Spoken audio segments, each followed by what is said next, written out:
What's going on, everybody, and welcome back to Comic Breakdown. If you guys are new to the channel, do me a favor, hit that sub button and hit that notification bell. Make sure you're not missing any of the awesome content that we have coming out. Today, we are jumping into Thor, issue number 26. This is Banner of War Part 4. So far, we have seen an epic battle, from our celestial Hulkbuster all the way to Hulk going Worldbreaker. In the midst of all of this chaos, Odin is revealed a secret, hidden inside the mind of Bruce Banner. We see the truth, the thing inside of them known as Titan. It has a unique ability of affecting all of the people surrounding them. We saw this transpire in the bar in El Paso. Many people were left dead there, Bruce Banner being taken over by Titan, massacring the whole lot. Recognizing this darkness inside of them, Bruce Banner, he ran. We saw all this transpire in the Hulk line. Odin hoping to get this information to Thor. That is until Hulk goes nuclear and we have Titan infect Thor. Thor transforming into a Hulk. Now, if you want to get caught up on this series, be sure to check out the link in my description as well as the top of this video. It'll get you caught up on everything going on. Be sure to buy the comic, support the industry, and with that being said, let's dive into this breakdown. Alright gang, so that was a little bit of a lengthy intro, but we are jumping right into this. With Thor now transformed into a Hulk, he goes directly for the celestial Hulkbuster. Tony Stark using this thing on autopilot with whatever energy it has left. But once Thor gets a hold of it, he rips this thing to pieces. As he goes in to make his attack on Tony Stark himself, this is where we see the Hulk come in and knock Thor for a loop. This isn't Bruce Banner. This is the Hulk, having control over himself yet again, now recognizing that this is not simulation, telling Tony that he needs to run. Thor comes crashing in, and he starts Thor smashing all over the Hulk. Hulk appearing to be unconscious on the ground, and Thor just smashing him further in. This is where Odin gets his opportunity to get back inside the mind of Bruce Banner. As Thor comes down with a thunderous punch, Odin dives in and he finds Bruce, letting him know that out there on the surface, Thor is killing you. To save Thor, to save Bruce, Odin is willing to give his help in whatever Bruce Banner needs to save the day, to stop Thor before he does something he will regret, to turn him back into the son that he knows, to finally bring this all to an end.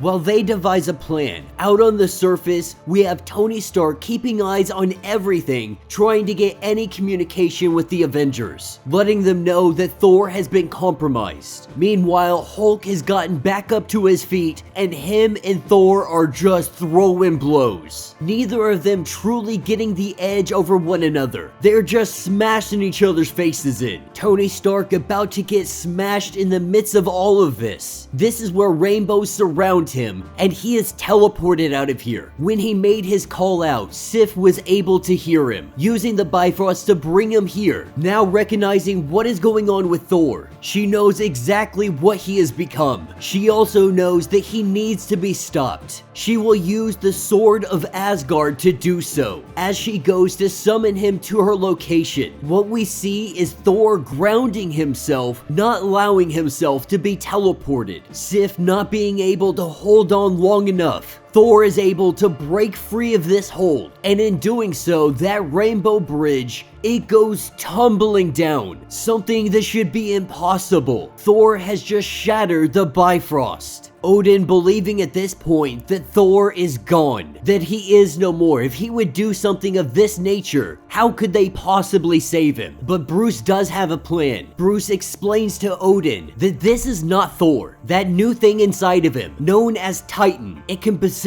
people surrounding them, turning them into killing machines. But Bruce also doesn't believe going toe-to-toe with Titan will do any good. He does have a plan, and he is going to need a favor from Odin. Thor looking over his shoulder to see Mjolnir flying through the air, calling his hammer to him. It hits him in the arm and it goes flying past him. Bruce Banner now back in control of the Hulk body. With the help of Odin, he is now wielding Mjolnir. We see Thor become Hulk and the Hulk becomes Thor. Our Thor Hulk being very upset that his hammer was stolen. These two colossal giants, they collide together, hammer meeting fist, and this whole place detonates. And that will be the end of this issue. So let me know what you guys think down in the comments. I know a lot of people say, we've seen this before. Thor versus Hulk, someone becomes this, someone's able to carry the hammer. This really is just a lot of fun. And I am really excited that they are exploring Titan in a whole new different way. Thinking that it was going to stick to just the Hulk line. That there was a possibility it wasn't even going to be brought up in Banner of War. I'm glad it's such a intricate part of the story. Now in the Hulk line, we have seen how Titan has manifested, but it seems there's more than one way this can happen. Being able to possess people that are nearby. This is the whole reason that Bruce Banner fled through that interdimensional portal. I do find it pretty funny that we have seen Thor go to Hulk and Hulk turn into Thor. Both of them now more or less on equal playing field. You could say that Banner has the upper hand with having Odin and Mjolnir. With only one more part to go, Hulk issue number 8 is going to be bringing Banner of War to a close. We'll see what stands next for both Hulk and Thor. At the end of the day, the artwork alone really does sell me on this comic. It is beautifully done. All of the panels are absolutely amazing. These fight scenes are just gorgeous. I'm not taking it as something hugely serious. Another opportunity to see the two of them just beat the heck out of each other, but also exploring that Titan storyline. Let me know your thoughts, let me know your theories. If you would like to support the channel, you can always do so by hitting the super thanks button. That button will let you donate directly to the channel and every little bit helps us out. Now if you can't do that, do me a favor, hit that sub button, hit that notification bell, make sure you like this video, and until the next breakdown.